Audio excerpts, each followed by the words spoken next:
What's up, guys? Welcome back. I just want to take a couple of minutes to make a little update video. First and foremost, I have a place to live and I thought that was something that was important to share. It's actually, you know what? It's miraculous that right before May 1st in Chicago, I was able to find a sublet kind of situation. It's kind of a miracle, and it's partly through a contact through CDL school. So yay for more contacts in the trucking world. That's one really cool thing about becoming part of a new industry where it's kind of a unique group of people, and I think people want to help each other out, so that is working in my favor, which is really great. I feel so relieved. I am going to be living for the third separate time in the same neighborhood in Chicago that I've lived before, and I love it there. And I'm not sure whether I'll be staying there longer than about a month. I may end up living back near where I am now on the north side, and that has a lot to do with my desire to live very close to the lake. It's a little bit of an obsession for me. So that's all I'll say about that, but just wanted to let everybody know, and people have been really amazing in the comments and super supportive and concerned and caring, and it's just really amazing to have people that you've never met care about you like that. So thank you for being so kind and encouraging and warm. You know, I don't want people to like worry about me. I want to show the real me, and I want to show the emotional range of just a person getting into a difficult new profession and changing their life and everything else. But I always want to make sure people are aware that I know I'm going to get through all the hard stuff. And part of the reason I know I'm going to get through the hard stuff is because I'm a person in recovery also. And this is something I want to talk about periodically, just bring back into the conversation, because it's something I feel like people maybe avoid talking about because there's shame attached to it, or embarrassment, or anything like that, guilt. And I don't have any of that. I feel proud of my progress, and I feel like it's something that I almost want to shout from the rooftops. I just wanted to say that, you know, I've kind of been through the fire, I feel like, when it comes to recovery, and I want to share that experience with other people, and I really want to share it with people in mind who are not in recovery, who are maybe currently struggling with something. I think about people who I would identify with because of my experience years ago, before I ever was able to get past the fears and the stereotypes that I had about recovery, and actually ask people for help when I really needed help. For a long time, I was just sort of managing, and there's a lot of backstory, so I have a couple of other videos that I'll put links to below, talking more extensively about recovery, and I'll probably give more of my backstory in other videos in the future even. I struggled with alcohol, cigarettes, and weed was the most recent one, which, wanting to get a CDL, I used that as motivation to help me quit smoking weed. It was a really tough thing to change. I consider myself a very pro-weed person, which I talk about in detail in the video that I'll link below. But weed and CDLs don't match. I had to make a decision to change that part of my life, and I always say to myself, which is something I say in general when it comes to substances, a much easier approach for me has been, I don't say I'm never going to do XYZ again. I'm just not going to do it today, because all you can do is manage today. You can't do the future without doing today. So just deal with today.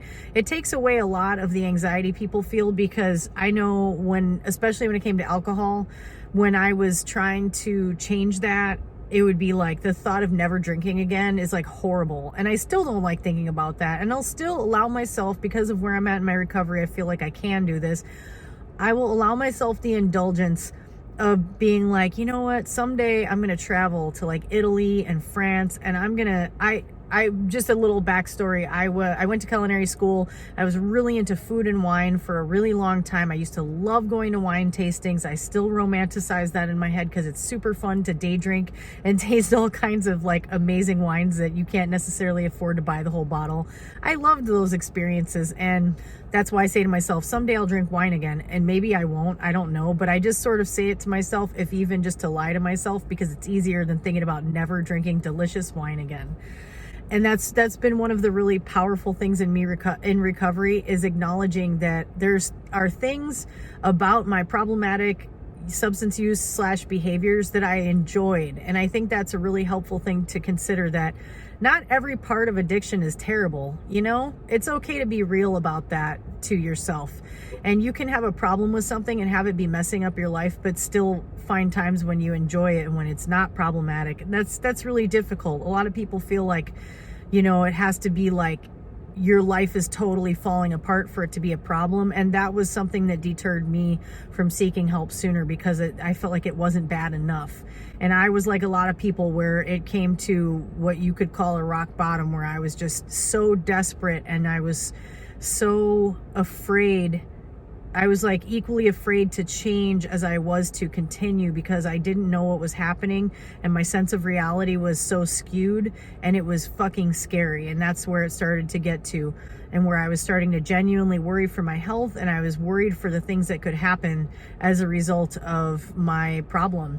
So one last thing I'll say, because I'm actually going to be running a little late for the Zoom recovery group meeting I'm going to attend tonight. I haven't been able to attend as consistently lately with trucking, but I'm trying to when I can. My group started meeting on Zoom during the pandemic. We used to meet at a retirement home. Hi, Bethany.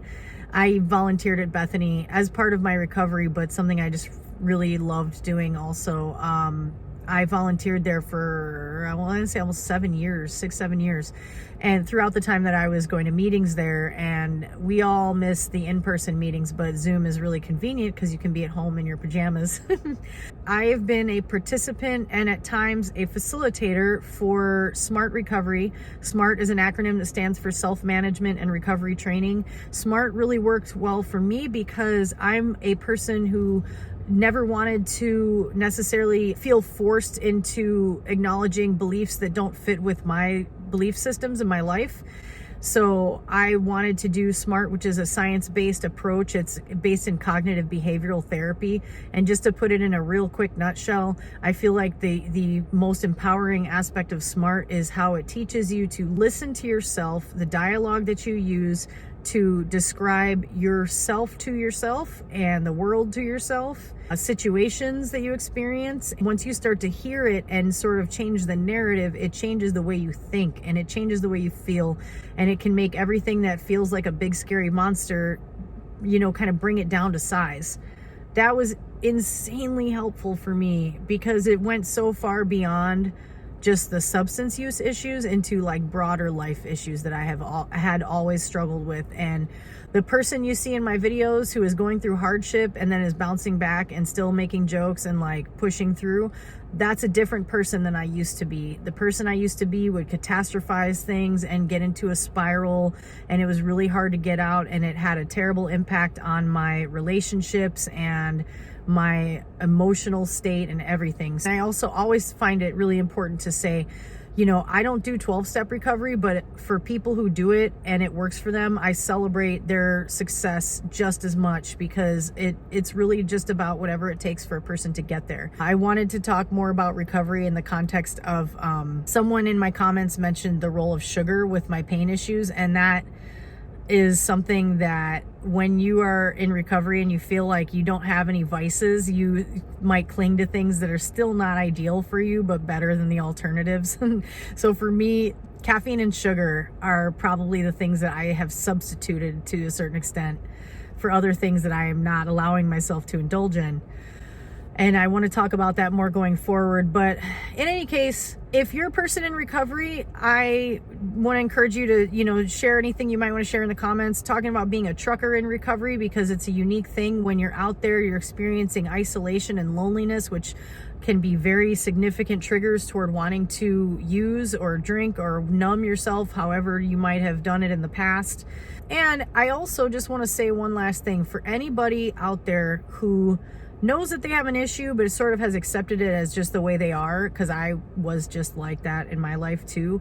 I respect the way you feel, and I want to tell you that your feelings are valid, you know, because it's, I don't agree with the way of thinking that tells people who are struggling that they have to change right now and that they are a label like addict or alcoholic. I don't personally like those labels and I don't use them. If other people find it helpful to use those terms, more power to you, because you got to get there how you get there. But I think it's really important. The way that I approach recovery is with the understanding that there are a range of experiences in the recovery space or in the addiction space. I don't think people deserve to be marginalized or feel like they have to suddenly be part of a new category, like they can't be themselves anymore if they acknowledge that they're struggling with something. You're always going to be you. Your feelings are valid. Your fears are relatable. If you decide to change and if you're struggling and it's fucking up your life, I hope that you do.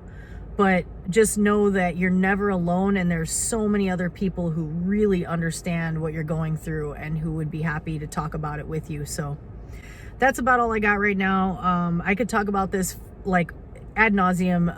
My best friend is also someone I met in recovery. I've met some of the best people I've ever met in recovery. Some of the coolest motherfuckers are in recovery, I'm telling you. I've thought about doing a podcast about recovery, and just like for normal ass cool people that are in recovery, because there are a bunch of us out there, trust me. And just sort of talking about life, but including that as a facet of it, because recovery is just real life. It's just another way of getting through shit. Just learning how to use our own critical faculties to move beyond the things that challenge us in life. Anyway, thanks for watching. Please like, subscribe, and please comment, especially if this is a subject that speaks to you. I would really love to hear what other people have to say about it, and I would love to keep this conversation going, because there's nothing wrong with being in recovery. If you're struggling with addiction, your struggle does not make you a bad person, and I just want to send all my love your way, because you are valid, and your feelings and your struggle is valid. Your feelings are valid, and your struggle is valid. That's all I got to say. Thank you so much for watching, and I will catch you in the next one.